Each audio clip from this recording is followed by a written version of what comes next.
Good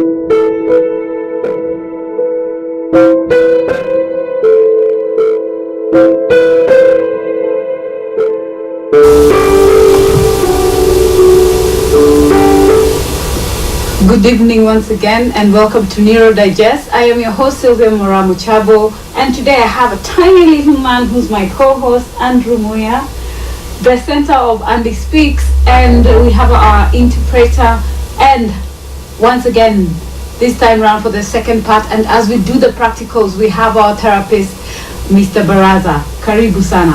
Asante. As you can see today, it's going to be hands-on, as we said. Andy Speaks and Science TV is here to equip you as a parent, to enable you to be able to do some of these things at home, so that it's for the benefit of your children, and that they are able to do things. So as a parent, you're able to do things on your own. So today we're going to have a moment in our lives of how it is hands-on dealing with an autistic child. As you can see today, we have Andrew, and we are going to have a real experience as we try to see how we're going to calm him down, how we're going to go through this session. And we have his therapist here, and today he's going to have hands-on work as he will be in and out. But anyway, that is how life is, truly and real time. So we'll take it back to our therapist so that he can take us through how does he communicate. As you have seen, 1 minute he's out, the next minute he's in, and he's here to show some love. And how does he manage to control children in a classroom where they have to concentrate and actually go through a therapy session. So we shall be having that, and we'd like for him to start by telling us, how do you form relationships for a child to actually trust you? I'll give you a secret. Andrew was everywhere. Then when his therapist walked in and he sat down and he was quiet. And now we can see he's now at least acclimatized that the teacher is here, and it feels more like a regular place where he normally is, because they take time to adapt to change. The studio is a new setup that he's not used to, so you will have to bear with us today and enjoy the show as we show you how to deal with hyperactivity, how we teach our children when they are hyper and very hard to contain in various situations. So Karibu. Asante. Yes. Yeah. You can reintroduce yourself fully for those who are not with us last week, so that they, at least they get to know. Okay, well, my name's Calvin Legends Barasa. I'm an occupational therapist by profession, practicing privately, in full-time private practice. I'm based at Professor Nelson Awori Center. That is where I'm based.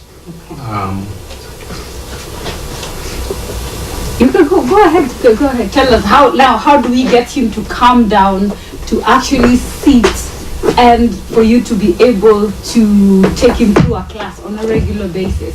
Now that we can see he's gotten excited for a moment because he saw the mic. I know the mic really excites him, and he thinks about talking your stuff. What's your name? Hey, What's your name? Tell me your name. My name is Sylvia. What's your name? What's your name? What's your name, Papa? What's your name? This is? Now he has decided he has to interview others outside of the scope. Okay. Andrew, I need you to sit down with teacher. Come. Yes. Bring it for me. Bring it. Good boy. All right. Thank you. Give it to teacher. Give it to teacher. Come. No. Give it to teacher. Yes. Then we are going to sit. We are going to sit and do these activities. Okay. Let's sit down. Nicely. I'll sit with you. Good boy. We cross our legs. Cross your legs? Yeah. Cross your legs, Papa. There you go. Are you comfortable? If you're not comfortable, yes. However you want. Like yeah, this. There you go. Yeah. Now let's do this. Nicely. Pick one by one. Go on. Like this activity now, we are looking at the eye-hand coordination, looking at what you are doing. Also, we are looking at the grip, the way he will pick the capable and put it in. The same grip when it comes now to writing, the same thing. So this, the holding part of it. Go. You want me to help? Let me help. Yes, Mama is helping. Here you go. And your turn. Pick. Good boy. Yeah. Pick another one. Another one. Show me color red. Pick. That's white. Good. Continue. Another Here. one. Here. Also See? here. Here. Yeah. No, you Pick, have to pick. continue. What does that mean? Now what does that mean? He's done. He's done with it.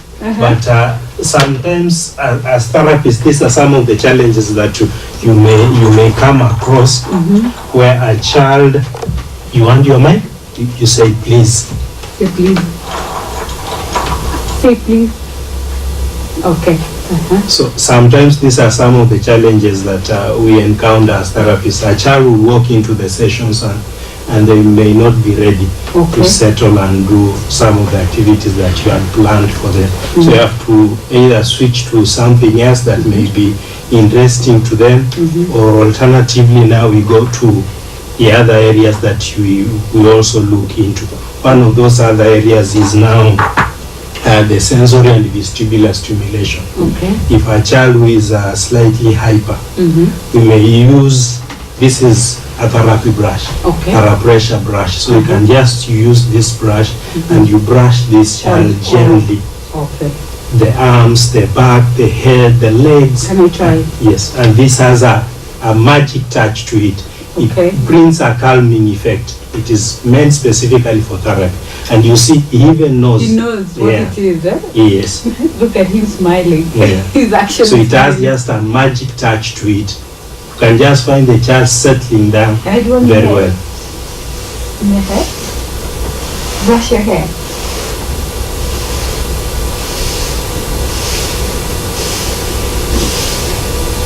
So it calms them down. Yes. Now we are targeting the nerve endings that are on the skin. With that light brushing on it, it brings a calming effect. The same with massaging. Yeah, like you can see, we have a massager here. You can either use a mechanical massager like this one, or you can use oil. Just the normal massage. Either we have the deep pressure and the light pressure. He knows. He knows. Calming massage. So he understands exactly what it is that is being done. So it's an electric gadget. Yes, it's an electric gadget, and you just massage lightly, and it also brings the same effect. Calming effect, relaxes the muscles, and you will find the child who is slightly hyperactive calming down and settling. Then now you can go to those other activities that you had planned to do. So this is just to get them to calm down. The way we've seen he was being everywhere. Yes. So this one makes him sit down, and now we'll be able, we've tried to give him, it seems he has a preference. Oh, you want everything? Okay, I'll do your hair. Like that? Yes? So viewers, so this is how we're trying to calm Andrew down, because as you have seen, he was in and out of the set. This is a new environment, so he gets excited. He's getting excited by the camera. He's getting excited that we are several people in the space and we're all new. But we're trying to calm him down as we've tried to do an activity, and he did not quite want to do it. So within under 1 minute he was done. So we're trying to calm him down. We've seen there is the special brush. It's called TheraPressure brush, which he seems to know exactly what he wants and where he wants the pressure to be applied. So he's guiding us on where he would like the massager. That's an electric massager that he is actually now guiding, because this is not his first session. He has been doing these sessions with his therapist, Mr. Baraza. So they already have a bond. So the other thing that you'll find that before your child settles down, they actually form a relationship with the therapist, and sometimes it can take a while to do that, but you will see that in no time they will be able to have a relationship. That means if the therapist walks in, the child understands what is next, what are we doing, how are we going to do it. Yeah, so you have that interaction in time, so it takes time to actually have this relationship. So he's still massaging himself using the electric massager. Let me try. Give me your hand, I try. So for the hand, how does it help the hand? Really, I am not the expert.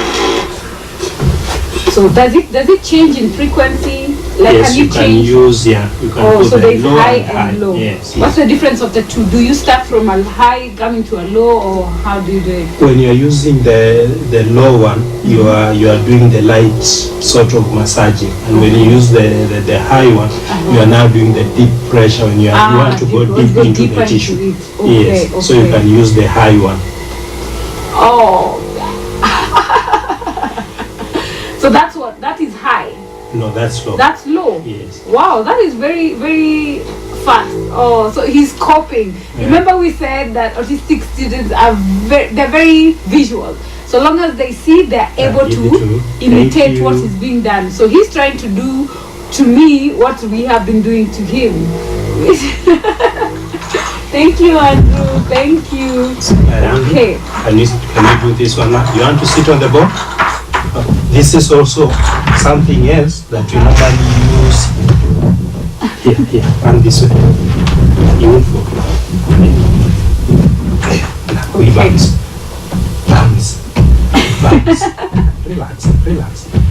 Bounce. Now with this we are still now this is vestibular stimulation, the movement now on the brain, and also you can see I'm doing it just slow. Am I a distraction? Yes, mostly when quite a number of children, when the parents are around, they don't cooperate so well, and they want to be all over. All right. Yes. So how do you explain that? Because I've had that before, that when I walk into the room, he's a totally different person as opposed to when I am not there. What is that relationship between when a parent is in the room and when they're not? The issue comes in when you see at home, there's we don't have the order and the rules that are there in school or in the therapy room when they come in. They know when you come in, you have to sit, and these are the things that you have to do. But at home it is free, so the child will be all over. So they have that, they know how to compartmentalize school, yes, school and is other school. places. Even if you were to do this this session in school, is a different child, because he will do all these things very well. Very well. But now he knows this is sort of like a home environment. It is this is even a new environment. So he's wondering what is happening. I do these things in school now. Mom has taken me out. How comes now again I'm meeting Barasa here, and he wants me to do these things that we do in school. And does that relate with why when he walked in he took a moment to sort of process, like, why is he here, what is he doing? But then he just sat down and he was so calm, which is something totally different, because we have been trying to get him to, like, okay, see, he was being all over trying to discover all these things that are in the room. So and this seems to have been the one thing that he likes the most. Probably now we will say that that is his area of passion. Area of passion. Yeah, because it's relating with actually speaking, and if you can see what he's trying to communicate, normally when you have a mic, it has a holder. Yes. So he's assuming that this is the holder, but this is not the holder. So I'm trying to figure out how do we explain that this is not the holder. Yeah, so you see he's tried talking to me through signing that this is what he wants. I'm not getting. Now he's using his verbal, so he's calling out for me to try and sort it out. Yes, and what do you want? What do you want? Well, me, my hand, and this one to come here. That's what you want.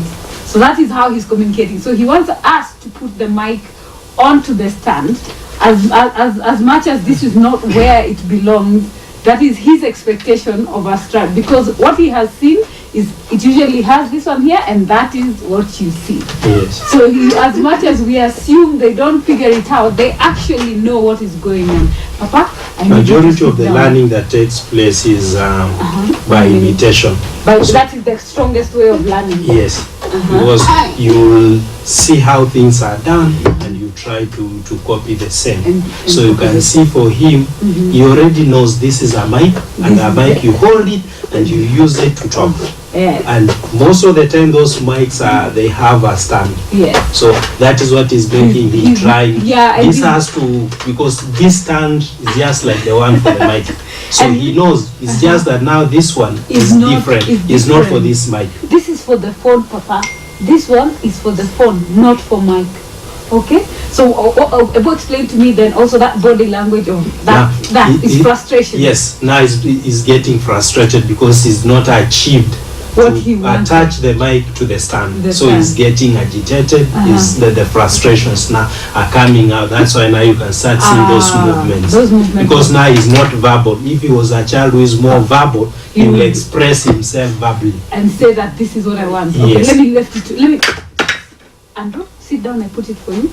Thank you. Give me time, all right? Give me a moment. I set it. Just sit down. I set it for you. That's not, no. Come here.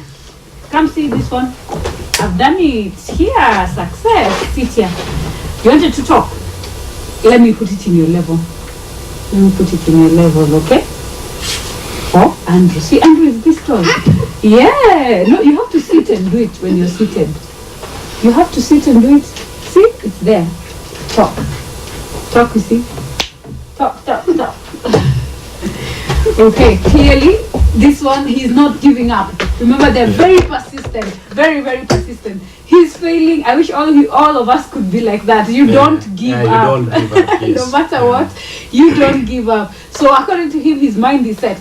This mic has to enter onto the stand. Yes? And usually these are some of the challenges you face at home when you're trying to have a communication, because his form of communication is totally different to our form of communication. I have tried to explain, I have tried to demonstrate that it is just not working and it is not meant for that. But he has decided I'm not being helpful. So he's gone to someone else to try and have that sorted. The technicians who are operating now, yes. He knows this person is the one who understands. Yes. Now let us just get back to the bouncing ball. What is the essence of that, and for how long should you do it, and how do you control that? Because for me, my maternal instinct was like, my God, he's going to fall down.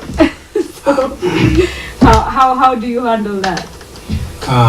With the ball is about the control. When you put the child to sit on the ball, you have to be in a position that you are able to control this child. And the control comes in when you make a child sit, then you hold them at the waist. Okay. So it is much easier to control them when you are holding at the waist. Okay. If he tilts back, you can easily bring them back. If he goes to one side, you can bring, and even if he comes towards you, you can control this child easily. So that's why we hold them at the waist, or you can hold at the thighs, so that you can easily control this child. And we let them sit on it so that when you are bouncing, now the motion of up and down on the brain, that movement of the brain now. That's why we will do the up and down, then we will make them lie on their back, then we will do the rocking. Still now we've tilted the head, now we are still targeting. The vestibular stimulation is all about now targeting the movement to the brain.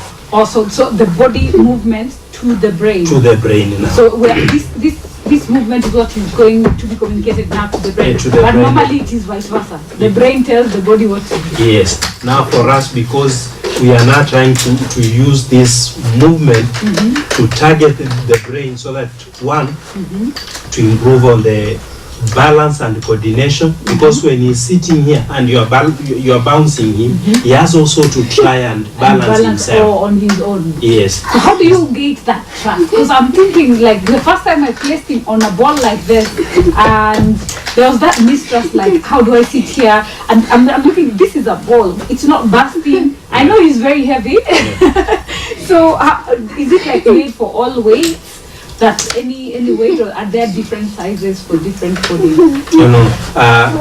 The weight, it can take up to 120. 120. This one? Yes. I can sit on it? Yes, this you can sit on it comfortably. It can take up to 120. Wow. After 120 is when it can burst. It is not automatic that it will burst. Okay. It can. It can. Yes. So depending on. Yes. And but they come in different sizes. Now the sizes are just now for us to work with the different, like for a grown-up probably you need a bigger ball like this one. For a much younger children you may need a smaller ball, just for the control and even for the security of the child. If you take a much younger child and put them on this ball, they will feel they are too high. So that aspect of that fear of height also comes in. But if you are using a smaller ball, they feel more secure because their legs can easily touch the ground and they will still feel I have some sort of control on it. Yeah, but it is just a matter of working with the child for some time. Then you build the trust, so that when you are putting them on this ball, they trust you. Say they know they are secure. But the first time you meet just as a child that has not yet built that trust to you, and you put them on this ball, they are likely not to agree to sit on it. They may refuse totally because they don't trust it. You are still a stranger and you are putting them in an environment that they feel they are not in control. So how I'm trying to see how we can get him to come and sit. Then we see like different directions. Let's see if he will agree to come back on set. Because he's still determined, he's still not given up, he's still trying to fix the mic. Andrew, come, 1 minute. Come, I show you something. Come, no, that one won't work. Come, I show you. Come, I show you.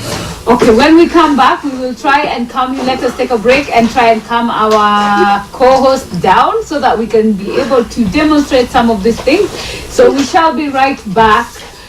Don't go fast. We'll be back here on Neuro Digest, and we are giving it to you real as it gets. This is how it is, right back at home and everywhere you go. This is what we call the neurodiversity, where our children who on the autism spectrum disorder, this is how they operate, and this is what we live with every day. For any questions, don't forget to engage with us on our social media pages, plus on SMS. So we'll be back with you shortly as we try and calm our subject down. Yes, Papa, you don't want to go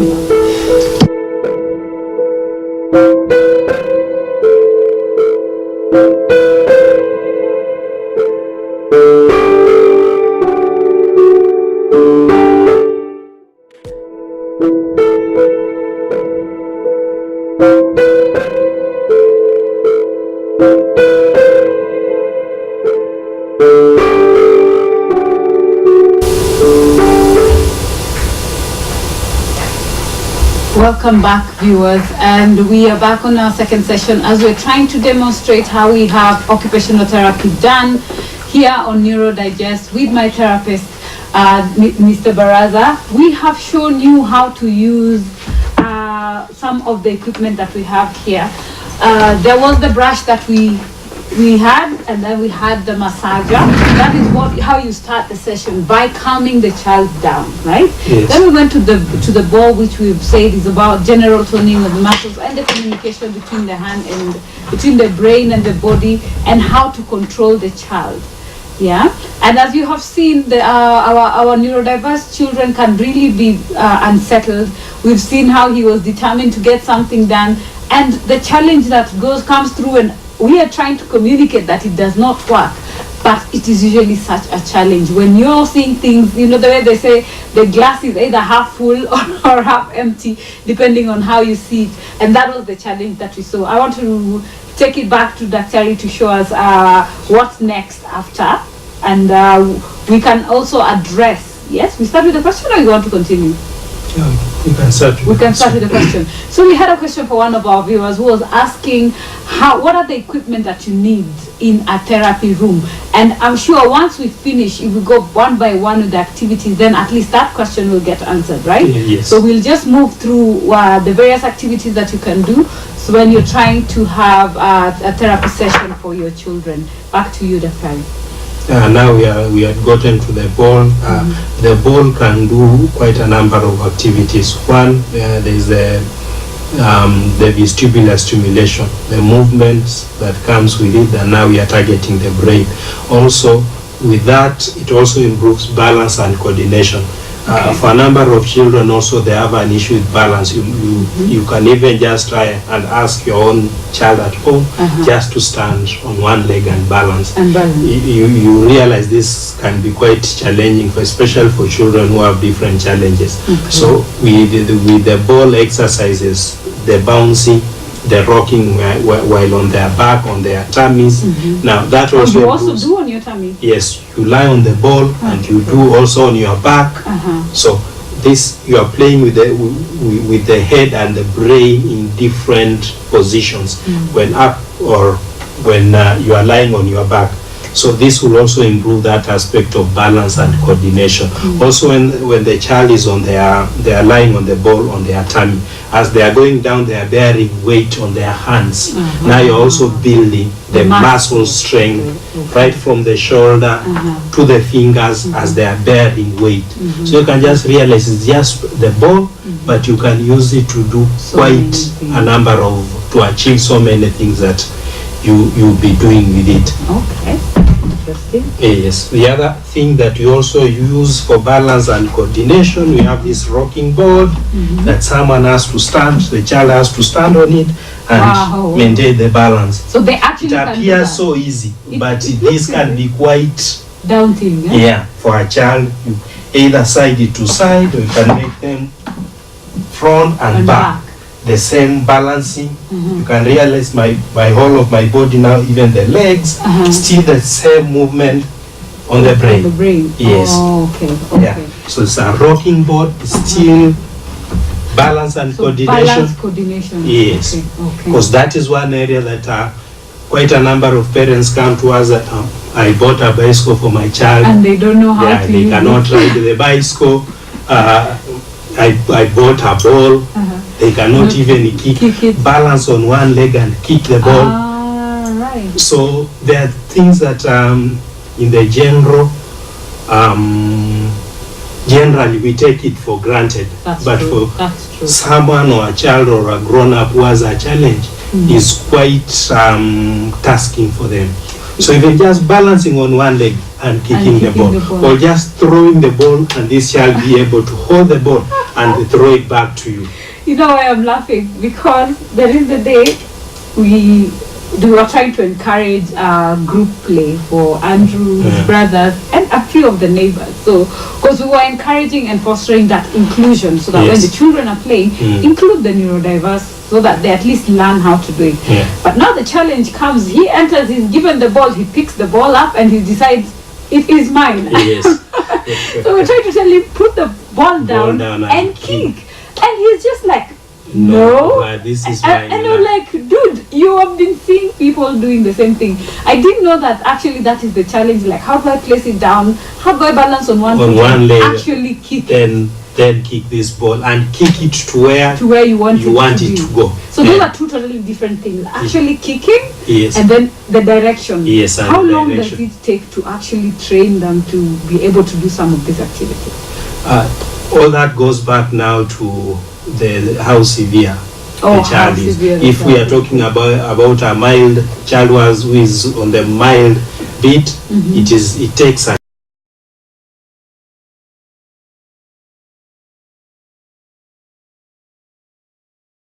yes, but also just the way the uptake of therapy, because there's children that come to even with a diagnosis of being severe, but when you start the therapy, they peak so fast, and there's those ones who come in, they are milder, but they take time to pick up on the things that you are doing. But the frequency, does it matter? Yes, the frequency matters a lot. How often should we engage them in the activity? We are talking of at least 2-3 times a week.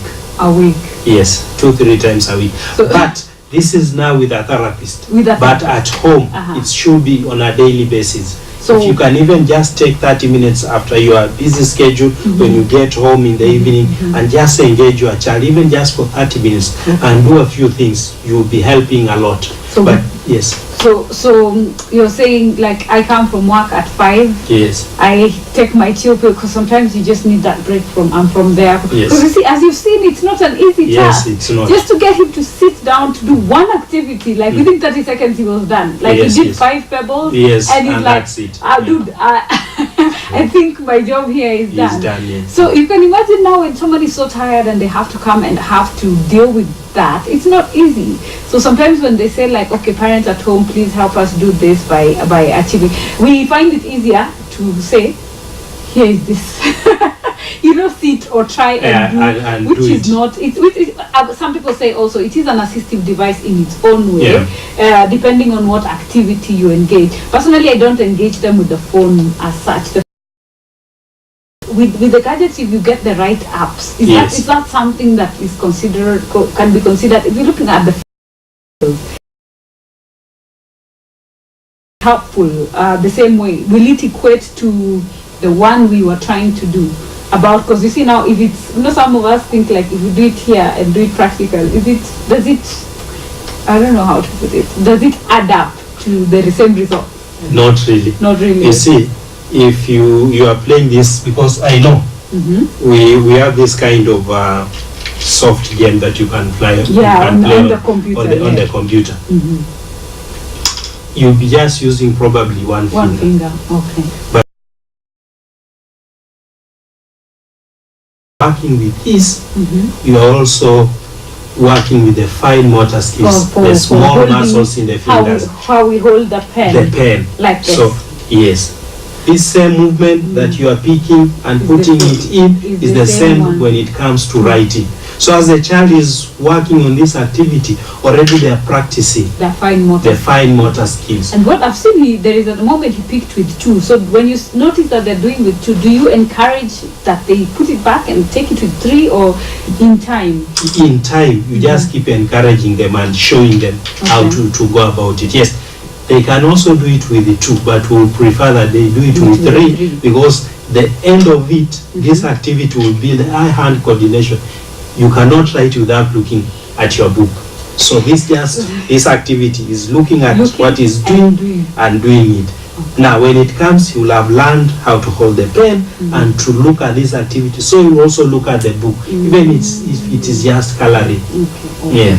You addressed an issue about now you are from work, you are tired, and probably he will not listen to you as such. But if you work closely with your therapist plus the teachers, so that's teamwork. That teamwork. You because they tend, the children who have challenges tend to combat activities. This is for school. And even in school, this is for therapists. So if you take it to the this class, is for class, you may not do it. Because I do this with the therapist. Why is the teacher also asking me to do the same? And why is mom asking me to do the same thing? That's why sometimes we, like some of the schools, like where your son goes, you'll get an open day. And even they allow you, if you ask that I wish to come and see. You are allowed, and you can come and sit in during the session, and you will see the child doing it. And when the child is seeing you doing in school, you participate in it. If you try the same at home, you will transfer the same skills home. Well, that's a big challenge, and actually now at least it makes sense, because when there is a time we used to give him homework and he just go like no. So practically he said, home is home, your home, school is school. Yes. Please let's not mix. So is that a good thing or a bad thing? This is a child that we want him to learn. Okay. So if you are talking about grown-ups carrying their work from wherever you're working and bring it at home, probably sometimes it may not be such a good thing. But if we are talking about a child and we are trying to nurture this child so that he can achieve, he can be the best that he can be in life. Yes, that's true. So he needs to transfer those that I can do this in school and I can do the same at home. And even the things that I'm doing at home, I can do the same in school. That's why even activities like now we are talking about activities of daily living, ADLs. You'll find in schools, they will be asked to, after they finish taking their lunch, they have to clear the table, take the plates where they're supposed to be. Even they will be asked to wash their handkerchiefs. They will do the brushing and all that. These activities that are done at home, but you see they are brought to school. Yes. All right. Now I'm trying to see the relation. They look similar. Rather, the general activity looks similar with this one. Let me try. Let me try before you can tell me. Let's see. if I will figure it out. Yeah, because it looks like a game to me. But I will assume it is we are doing colors and achieving, just placing them. Actually, it's very relieving. If I was stressed out, I think this is something I would enjoy doing after a long day, so long as there's no tantrums. Yes. Let's be very categorical. Okay, that's what I could figure out. Those ones are for this. Okay. Those are two activities. These are two totally different activities. Yes. So what's the purpose of the same thing about picking or fine motor skill? There's see the eye-hand coordination, but now with this we are now also bringing an aspect of colors. Okay, so do you sorting out colors. You tell them put red here, put blue here. Color identification and sorting out so that the child can know this is color red. But also there's something else that this activity will help us in we call it the judgment skills, so that the cognition of knowing that this one is full. You don't have to keep pushing, adding more and more. Because this is also another aspect that you'll find with a child, especially the ones who are on the spectrum. The obsessiveness that we've seen with the mic now. He may want that all these have to come here. Please. Yes, so you'll try to keep forcing and forcing and forcing. But with the time they get to know that when it is full, I can move. I move to the next one. And we encourage, initially they'll just do them randomly, mixing the color. But later on, we now try to make them so that they can, that spatial relation of telling this color red and all that, so that they can tell the different colors. Now, for Andrew, if I told him red, would he be able to identify red? When you tell him red, verbally, he will not. He sorts out the colors by association. So I have he will see this and this is same. Then he does it by associating. Okay. So after like the matching now. But in time he will be able to know this is red, even if it's not there. Yes. If I told him what color is this? Red. Yes. Or go and bring color red. Bring a red cup, a red. That is where we are heading. But as of now, we are doing this activity by sorting, by matching, associating that this is red. It goes with this. This is blue, this is green, red. So follow the rule, like the guidance, the base guidance that is already there. Okay, so these other ones. These other ones, these are the pins, kind of the mushroom kind of activities. What mushroom? Yeah, they are shaped like a mushroom. You can either call them pins. So with this activity, this also is attention and the cognitive skills now. Also still sorting out colors, but now this also has the finer bit, because you can see the holes are quite small. I didn't even notice them. So you have to put them into these holes. So this requires a more level of, you have to be more attentive for you to do this. And you can see I've just drawn numbers and shapes, so that the child will just do, other than just asking the child to just put them, we can use it as a way also of just like introducing the aspect of numbers to them. Going down. Yes, after now doing it, now we go back to, we call it multisensory way of teaching. They've seen what is happening, now they feel. Tactile, feel with their fingers. They have seen it visually, they have done it, and now they are feeling it. So that sticks. Yes. So they will know even when it comes to writing now that number 1 is up to down. Number 2 round. That's how. Yes. That's pretty wise actually. So these are very tiny. So can you change the background? Can you change to, like, let's say if I want to teach him something else. Yes, something else. We have this, I just made this. You do it yourself. Yeah, but now this is like what you buy with this, so that you can just make different, like the picture that is down here. So now I can tell him to pick this one and place it where there's orange. So the reds are here. The reds where the red. So I try and copy. Yes, the pattern that is down there. And when he finishes it, you can see this is a pattern of an insect. Yeah, I can see it's like a bee, like a bumblebee or something of the sort. So they come in different patterns. So you can because just doing one will become monotonous. But if you keep changing, even you can see that one is much simpler if you compare with this, or if you compare with this. What is that? More challenging. This. All right. So they go in grades. Like you introduce a simple thing, then you go making. So at the same time as you're doing that, so do you teach? I'm finding this as something that can teach me also, like this color matching of colors. Yeah, matching of colors. You match dots, match the shape to this. Yeah, to this. You're matching what is at the bottom, and then the mushroom is. You are bringing it out here, and now that becomes even the bit of creativity also comes in. I have struggled with that. Okay, now at least because that is also another area.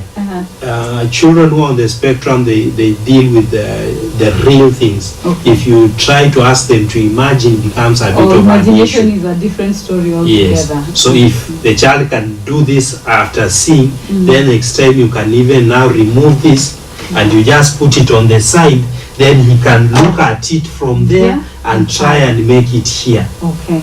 Transferring it from there to here. But these are different levels. Yes, different level. Same activity, but now you are grading, making it more challenging. More and if a child is able to do this, it will be even much easier now when they're in a class setup that things are written on the board. They can look at it and copy on the book because you'll have practiced with some of these activities. Okay, and that is the same thing as fine. Okay, right. Sorting out of colors, Uh-huh. but also the other thing will be even like values now. But generally, an aspect of them knowing that these shapes and this is how it goes in. So it's more than one spoke. Yes. Making sure it enters through. Yes. Okay. All right. So that's the same fine motor skill. Yes, fine motor skills. Color and perfection is okay. If I see that, I see slimming. Yes. For those who use slimming belts. Now, we have now this is, we call it. We have different jackets. We have the weighted jacket, the one that has weight. Yes, that's but right. Now this one we call it a squeeze jacket because because now with this you just apply it the child like this, and this one will go here, so it applies that pressure on him, on the child now. So how does it help? How does it help them? By the pressure. The pressure. You may realize that sometimes Andrew will come to you to hug you. Yeah, he just did that when we started. He was like, come here. Come here. And if you compare the amount of pressure that it gives you is actively seeking for that aspect of pressure. That's why he will hold you tightly to a point that you feel uncomfortable, but him is now enjoying that pressure. You may find a child in the house, you're asking them to sit on the chair, but they want to go under the chair or in between the two sofa sets, and they want to squeeze in between small spaces. So that's seeking that stimulation of the that pressure. Stimulation of pressure. That's why we use the weighted jacket, or you can use this one that now will provide like some continuous hug to the child.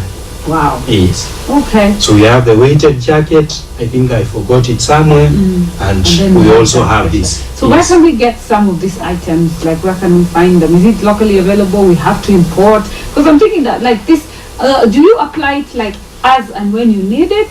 Because we cannot promote people. We'll just parents will have to DM him. You'll find him on our Facebook pages and everywhere to ask the questions or go and see him at his facility. But this one, is it something that you put for a certain period of time, or does it matter? Because with the people, the children who have higher need for that pressure, so how do you judge at when to do it and for how long for the pressure jacket or even the weighted blanket? What you can do, what can prompt you to know that probably this child needs this at this time is the way the child is behaving. You may find the child is pushing, they're hugging so much, they're going into under the table. You can apply this and the child can stay with it like maybe 30 minutes, and you remove it. You will get that stimulation, you'll be okay. Again, when you see they are sort of again starting to behave the same way, you put it back. Yeah. Okay. Would that bring dependency? Not really. One thing, as you are using these things, combined with the therapy, we are now trying to trying to bring back the normal reaction that is expected, because the way they perceive the stimulation is slightly different from a majority of the population. Their way of perceiving it is different. As you are doing it combined with the therapy, you sort of, if I may use the word rewiring, the way the system works, like this is how it should be. Yes. Okay. So with the time, the child may not even need this anymore. Yeah. So an aspect of like addiction or that will not come in. Yes. Okay. Sadly, time is not on our side, and we have news coming up next. If you've been here with me, Sylvia, Moraa, MOCHABO, on Neuro Digest on our 11th episode, and we were blessed to have our therapist Baraza, who gladly agreed to show us and demonstrate how we are able to apply some of these therapeutic activities at home with our children. Our co-host only decided he can only sit in for a short period of time, which we understand because that is just who they are and how they operate. And when we say embrace difference, that is exactly what it is that we are doing. Yeah. And we have our interpreter, and we want to say thank you very much. Today we'll give her an opportunity to say her name, sign it, and say it. So my name is Aurelia. My surname is Aurelia. Good. Now you've learned something. You can talk to us, and then we can be able to show you how to say your name. Mine, sadly, it has to be spelt, but that is how you do the S. And we shall be back next week. Next week we shall be hosting Mrs. Globe, who's a parent with a child with ADHD, and she'll tell us her experience. So stay tuned and be sure to join us. And any questions, don't forget our social media handles, and also on SMS you can engage with us. For any other activity that you'd like for us to bring to you here on studio for you back at home, kindly do let us know, and we will be sure to do that for you, because that's why we're here for you. From here us in the studio, it's good night, and until next time, we'll see you later. Thank you. Thank you.